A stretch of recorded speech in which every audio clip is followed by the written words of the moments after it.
Digamos que finalmente estás empezando el negocio que has estado pensando. Y por supuesto tus clientes quieren pagar con tarjeta. Así que iSettle, una nueva forma de aceptar pagos con tarjetas, hará tu vida mucho más fácil. Descarga la app iSettle a tu smartphone o tablet. Regístrate en la app, vincula tu cuenta iSettle a tu cuenta bancaria y obtén tu lector de tarjetas.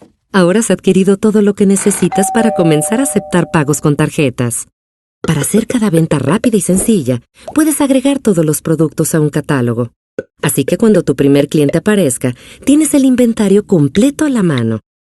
Escoge un producto y deja que el cliente firme en la pantalla.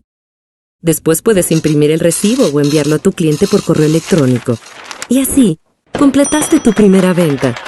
Entre más clientes visiten tu tienda, iSettle te ayuda a mantener un registro de todas tus ventas y productos.